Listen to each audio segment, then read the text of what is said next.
Assalamualaikum warahmatullahi wabarakatuh.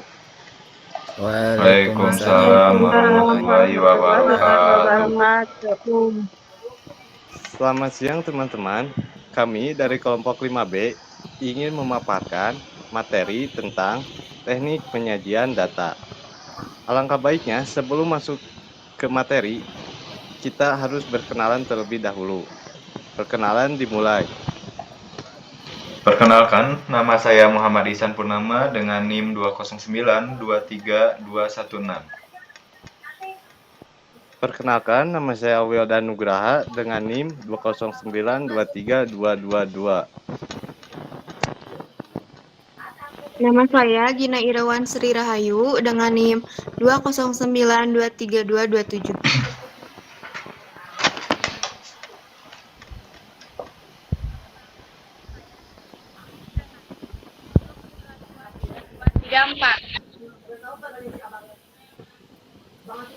Baik, perkenalkan, nama saya Tina Febriani dengan NIM 209232221. Perkenalkan, nama saya Yuni dengan NIM 209232214. Oke, halo semuanya. Perkenalkan, nama saya Sandi Saputra dengan NIM 209232235 dan kami dari kelas ABI 9. Oke, baik. Setelah mengenal dengan kelompok kami, selanjutnya kita akan masuk ke latar belakang. Nah, latar belakang akan disampaikan oleh Muhammad Ihsan Purnama. Silakan kepada Muhammad Ihsan.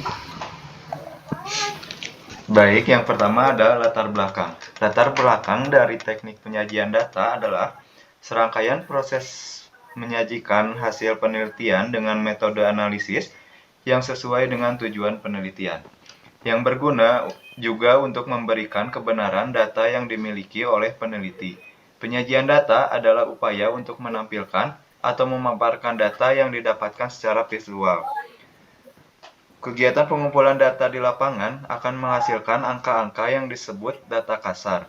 Penyebutan dengan istilah data kasar menunjukkan bahwa data itu belum diolah dengan teknik statistik tertentu. Jadi, data-data itu masih berwujud sebagaimana data itu diperoleh, yang biasanya berupa skor. Ada sejumlah cara yang dapat dipilih untuk menampilkan data hasil pengukuran dalam kerja penelitian. Penyajian data mana yang sebaiknya dipilih tergantung jenis data, selera peneliti, dan tujuan menampilkan data itu sendiri. Oke, baik, terima kasih Muhammad Ihsan. Gimana, sudah cukup jelas belum? Baik, selanjutnya akan langsung ke tujuan dan fungsi yang akan dibacakan oleh Gina Irawan. Oke, baik. Untuk tujuan dan fungsi penyajian data, untuk mempermudah proses pemahaman dan analisis data yang jumlahnya banyak, merupakan alasan mengapa data perlu disajikan. Pertama, memberi gambaran yang sistematis tentang peristiwa-peristiwa yang merupakan hasil penelitian atau observasi. Kedua, data lebih cepat ditangkap dan dimengerti. Ketiga, memudahkan dalam membuat analisis data. Dan keempat, membuat proses pengambilan keputusan dan kesimpulan lebih tepat, cepat, akurat, dan tersusun dengan rapi. Oke, baik, terima kasih Saudara Gina. Selanjutnya ada jenis data. Nah, apa aja sih yang ada di dalam jenis data? Itu akan disampaikan oleh Saudara Rina Herliana. Silakan kepada Saudara Rina. Angka, contohnya data usia dan berat badan. Yang kedua ada kualitatif. Data kualitatif merupakan data yang tidak berupa angka. Contohnya adalah data-data jenis kelamin dan golongan darah.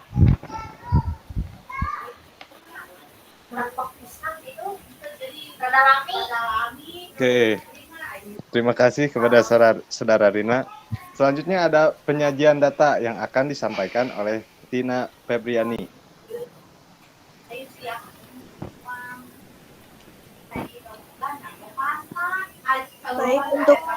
penyajian data itu secara umum dibagi menjadi 3 bentuk, yaitu yang pertama tulisan, tekstural, yang kedua ada tabel, tabular, dan yang ketiga ada grafik atau diagram.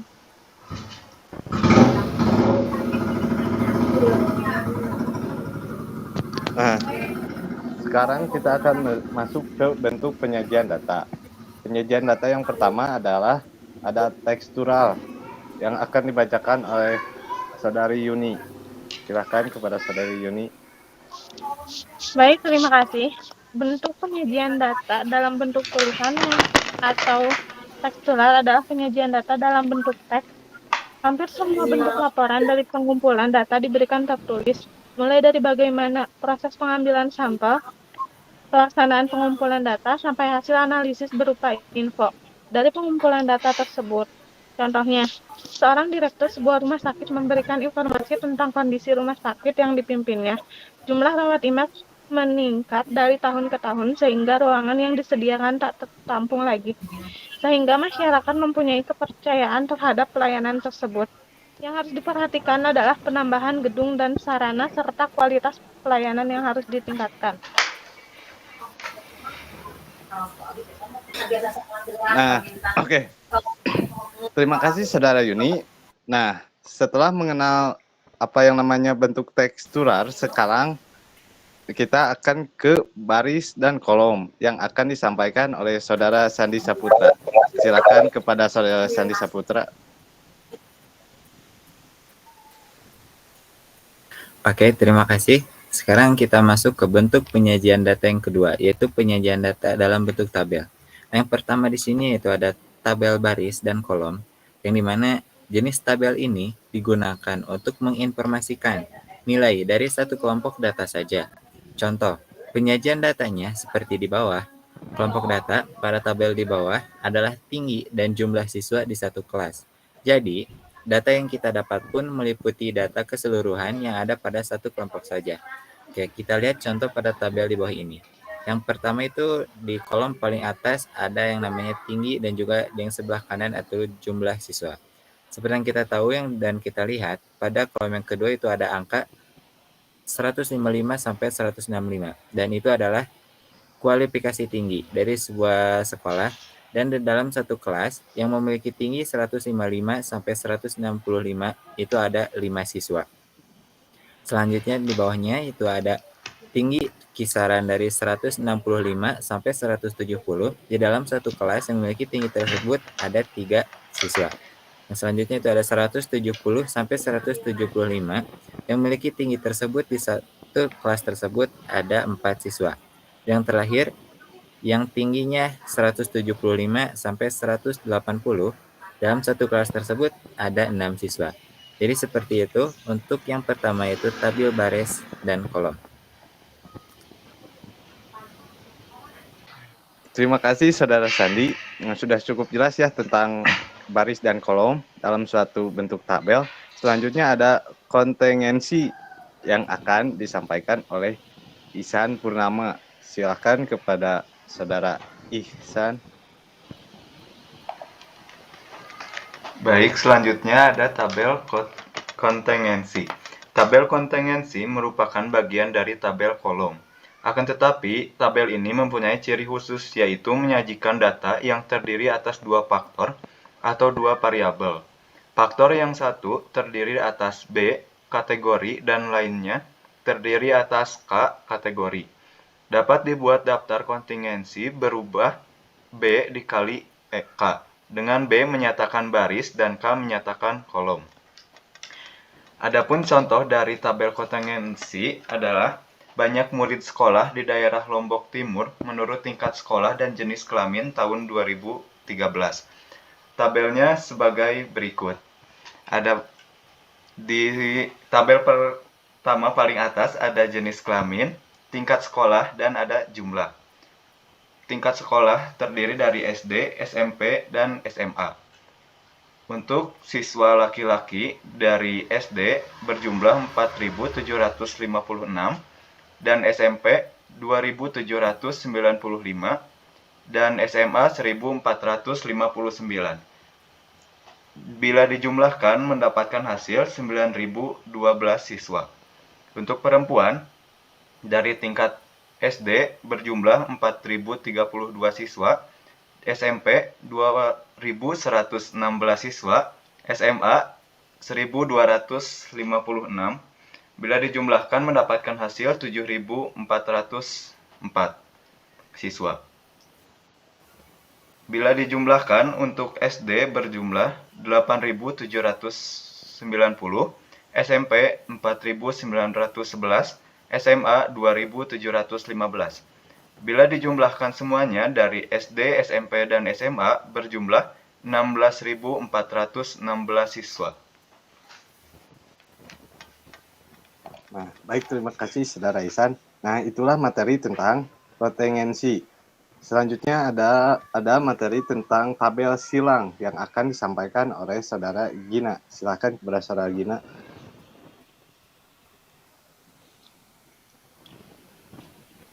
Baik, untuk tabel silang dapat terdiri dari satu variabel atau dua variabel. Tabel silang atau satu variabel digunakan untuk menggambarkan data dengan menampilkan satu karakteristiknya saja, misalnya jumlah keseluruhan. Sedangkan tabel silang dua variabel digunakan untuk menggambarkan data dengan menampilkan dua karakteristiknya, misalnya jumlah keseluruhan dan jumlah per gender.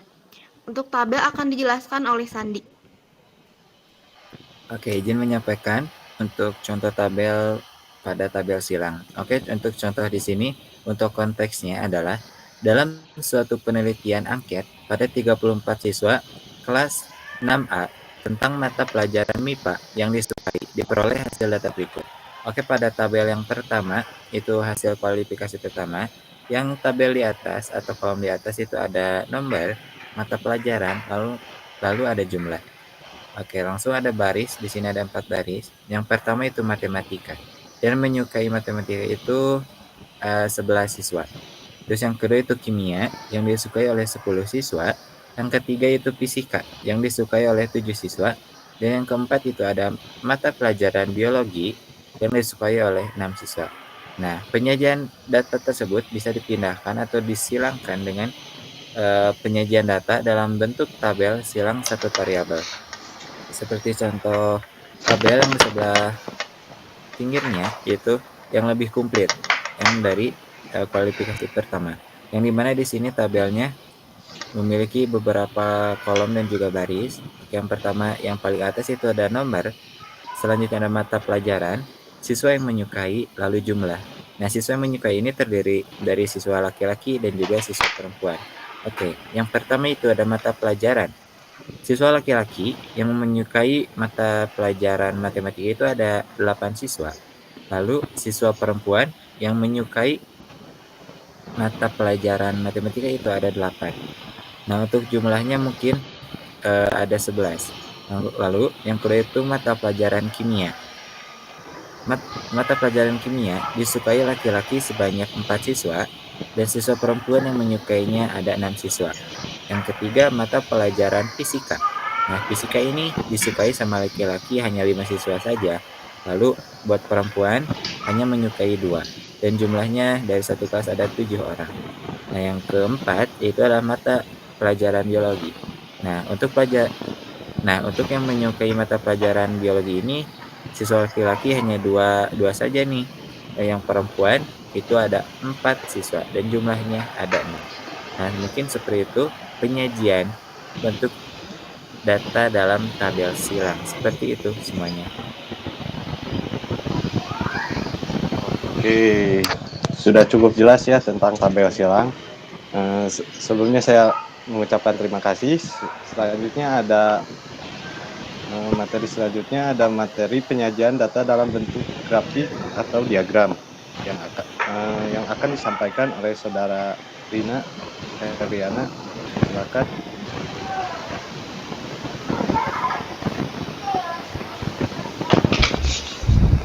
Penyajian data ke dalam grafik biasanya dipandang lebih menarik karena data-data itu tersaji dalam bentuk visual. Cara langsung menyajikan data agar dapat memberikan gambaran yang lebih jelas ialah dengan jalan melukisnya dalam bentuk diagram. Diagram dalam fungsinya dapatlah disamakan dengan gambaran serta uraian-uraian daripada tempat atau objek dari mana gambar itu diambil. Beberapa grafik disajikan antara lain sebagai berikut. Yang ke-1, grafik garis atau line. Yang ke-3, histogram. Yang ke-4, grafik lingkaran atau V-chart. Yang ke-5, grafik histogram. Yang ke-6, grafik berupa peta atau grafik.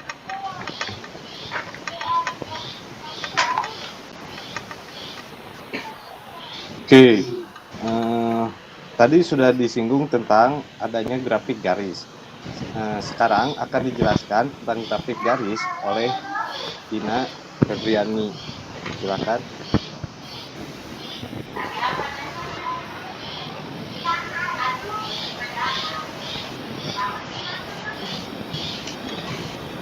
Baik, untuk grafik garis ini paling oke kalau dipakai untuk menyajikan data yang ada hubungannya sama waktu serta perubahannya yang berkelanjutan. Misalnya jarak. Dan bisa dilihat contoh dari grafik garis. Gambar di samping. Nah, itu dia contohnya ya buat teman-teman. Tadi juga ada yang keduanya ada grafik batang. Hal ini akan disampaikan oleh saudari Yuni. Masih ada saudari Yuni? Baik, terima kasih. Untuk grafik batang yaitu grafik berbentuk batang yang penilaiannya berdasarkan tinggi batang. Tujuannya membandingkan beberapa variabel. Hal-hal yang harus diperhatikan yang pertama adalah batang dapat dibuat tegak atau melintang bila variabel dengan kata panjang, maka grafik batang digambar melintang. Yang kedua, antara dua batang terdapat dua ruang antara lebih sempit daripada batang. Yang ketiga, lebar batang harus sama agar tidak salah interpretasi. Yang keempat, gambar batang harus dimulai dari titik nol. Yang kelima, keterangan sebaiknya tidak dicantumkan di atas batang kecuali yang terlalu panjang dan dipatahkan.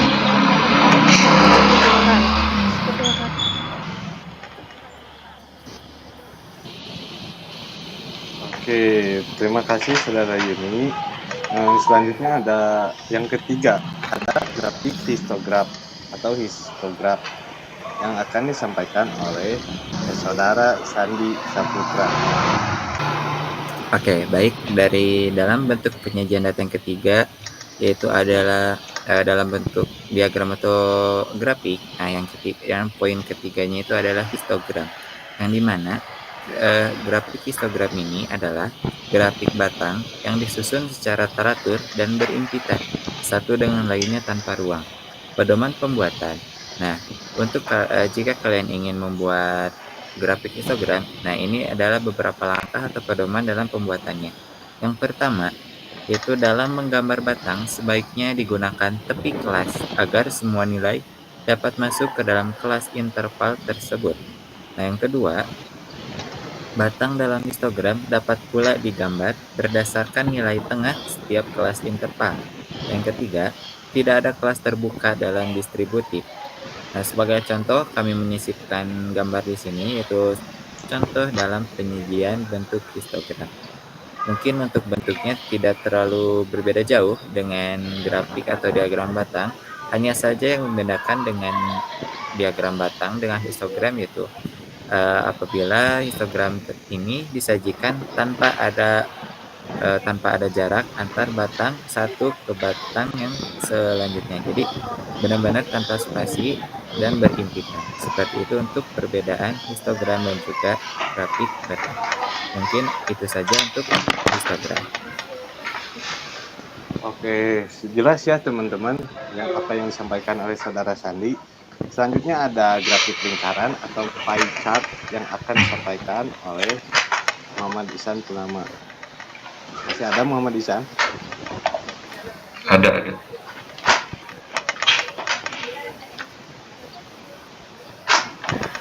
Baik, selanjutnya ada grafik lingkaran. Grafik lingkaran adalah grafik yang disajikan dalam bentuk lingkaran. Adapun ketentuan pembuatan grafik lingkaran ini, yang pertama ada besar lingkaran, tidak terlalu besar atau kecil, supaya enak dipandang. Yang kedua, kategori yang dibandingkan tidak banyak, biasanya 4-6 kategori saja. Sudut segmen tidak terlalu kecil agar dapat dibedakan dengan jelas. Selanjutnya ada tiap segmen dapat diberi warna. Dan yang terakhir, besarnya segmen harus menggambarkan presentase yang sesuai. Bisa dilihat contohnya di samping. Mungkin itu saja untuk grafik lingkaran. Oke, terima kasih Saudara Ihsan. Selanjutnya ada piktogram yang akan disampaikan. Silakan kepada Saudara Rina.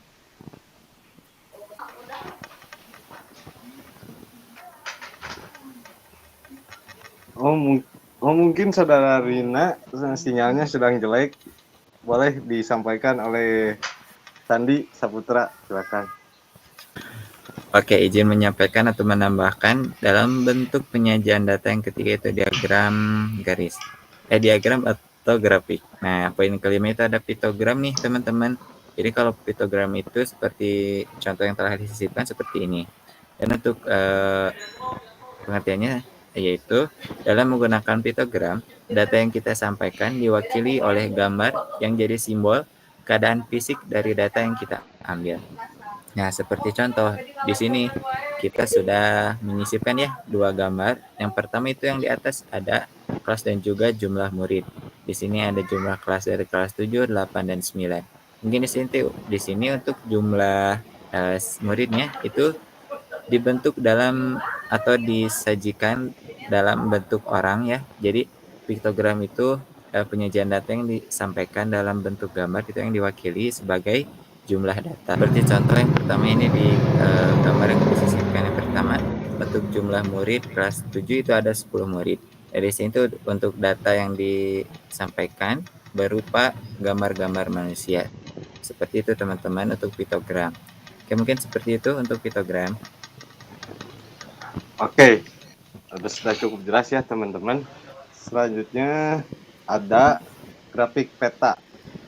Mungkin teman-teman agak bingung dengan grafik peta. Ini akan dijelaskan oleh Yuni. Silakan kepada Yuni. Baik, untuk grafik peta atau kartogram itu adalah grafik data berupa peta yang menunjukkan kepadatan penduduk, curah hujan, hasil pertanian, hasil pertambangan, dan sebagainya. Grafik peta atau kartogram merupakan diagram yang digunakan dalam pembuatan peta yang menggunakan suatu perbandingan. Seperti contoh, seperti gambar yang tertera.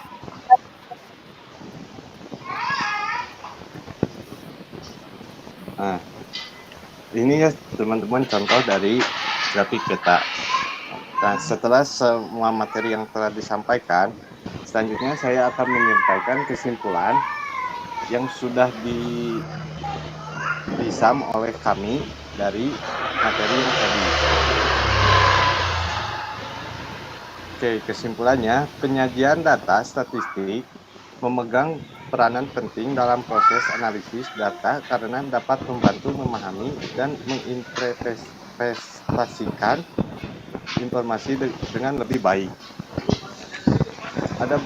Ada beragam teknik yang dapat digunakan dalam penyajian data statistik, termasuk tabel, diagram batang, diagram lingkaran, diagram garis, histogram, piktogram, dan diagram peta. Pemilihan teknik penyajian data harus didasarkan pada jenis data yang dimiliki, tujuan analisis, dan audiens yang dituju. Setiap teknik memiliki kelebihan dan kelemahan tersendiri, serta cocok untuk situasi tertentu. Penting untuk selalu mempertimbangkan konteks dalam tujuan analisis dalam memilih teknik penyajian dalam statistik yang sesuai. Dengan memahami berbagai teknik penyajian data statistik dan memilih yang sesuai dengan kebutuhan, kita dapat meningkatkan efektivitas dalam menyampaikan informasi dan memperoleh wawasan yang lebih dalam dari data yang dianalisis. Mungkin sekian dari kelompok 5B. Kami meminta maaf bila banyak yang kurang. Mungkin ini ada pertanyaan buat teman-teman jawab yang boleh dijawab. Nah, Oke, mungkin moderator izin ini ya untuk pertanyaan. Silakan teman-teman, apabila ada yang ingin menjawab, silakan tulis di kolom komentar ya. Sebutkan nama dan juga jawaban yang kalian ingin jawab dari 5 pertanyaan ini. Terima kasih moderator. jangan lupa kelasnya ya teman-teman, biar gampang dicatatnya. Mungkin sekian dari kami. Mohon maaf bila banyak kesalahan. Assalamualaikum warahmatullahi wabarakatuh. Waalaikumsalam Waalaikumsalam warahmatullahi wabarakatuh.